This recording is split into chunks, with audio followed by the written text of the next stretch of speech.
The best way of making sure an audience buys in to what you're saying? Is it a sense of humility, sincerity, or perhaps not promising the world? With that in mind, my speech is going to change your life. Mr. Toastmaster, fellow Toastmasters, and welcome guests. I know I'm promising a lot, but I promise you I can deliver. And I have it right here. Are you impressed? Excited? Perhaps a little nervous? This is just a bag. This is just the beginning. You wait until what I have in store for you. Can anyone tell me what this is? A book. You said a book. That's correct. That is very incisive. It's cumbersome. It's heavy. It doesn't feel so good. If I hold it out, my arm, it's just starting to hurt. And that's just without taking into consideration just how many trees were needlessly slaughtered to bring books like these into your homes. Picture the scene. A young sapling in the forest.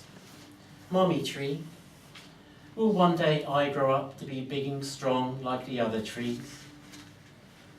Yes, dear, you will. And that sapling, it goes to nursery.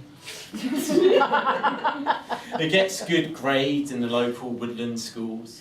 Perhaps it picks up a strong degree from the University of Wood. And it does grow strong, and it does take its place alongside those other trees, its tree idols. And then it is brutally hacked down, turned into paper, and turned into books. You're shocked, upset. I see tears over there. I feel your pain. If only there is some way of getting around this terrible, terrible disaster. Well, there is. Allow me to introduce you to the Amazon Kindle. See how smooth and wonderful this device is. This can hold around 3,500 books. You can purchase them online, and then they are downloaded by magic through thin air. And look at this wonderful screen.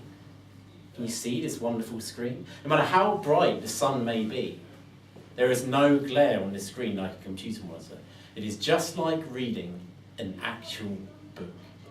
It is smooth, it is succulent, and it will make you more attractive to the opposite sex.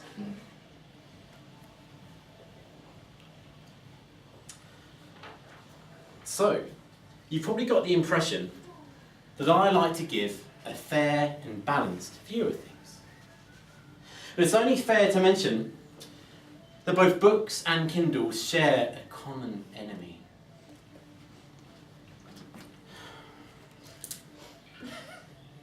Water.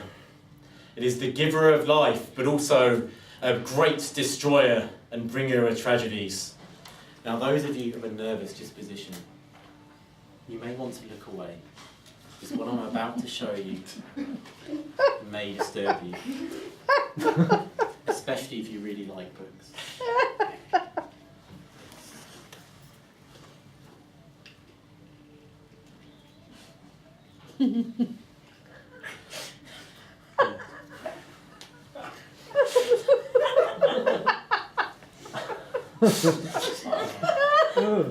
This poor Stargate tie novel, drowned in the prime of its life. But a book like this, cheap, easily replaced, throw away. A Kindle would not quite handle water, perhaps as gracefully as that. Just thinking of the idea, if I think of water getting to my Kindle, I take it to bed, I cradle it, I love it, I say, there, dear Kindle, it's going to be all right. A Kindle would be more expensive than a book to replace. It really would. But I've just highlighted there the sheer emotional bond that owners have with their Kindles. The love and the passion, and just think of how having one would enrich your life. And plus, if one did get destroyed by water and you did have to replace it, and you would want to replace it because they're so lovely, you can download all the books that you had for it, again, for no additional cost. The sort of Stargate book might cost a few pounds. So, what you may be wondering now is just how much will one of these set you back? Unlike an iPad, you will not have to sell any of your bodily organs in order to finance one of these purchases. This can be yours for only £100. No, I haven't made a mistake. Just over £100 you can have one of these lovely devices. And not only that, some of the books you can get for free. All those childhood classics you used to enjoy, absolutely free to download because they're out of copyright. Hey, if Shakespeare himself was alive today, he would say, "O Kindle, Kindle, wherefore art thou my Kindle?" In fact, perhaps you should consider the cost of not having a Kindle in your life. Well, first of all, how would you look trendy in coffee bars? Can't be done.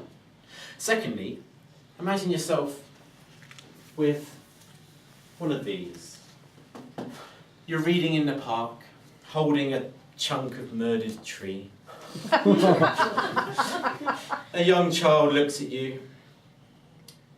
They look at you, then look at their parent and say, "Mommy, why does that person not have a Kindle?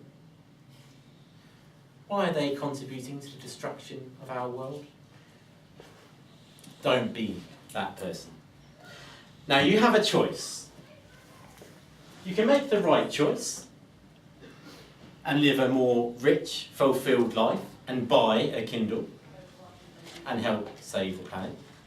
Or, free choice, you can make the wrong choice. You could not buy one, live a more boring life, and the planet itself will just be destroyed. Choice is up to you, but please, think of the trees. Thank you.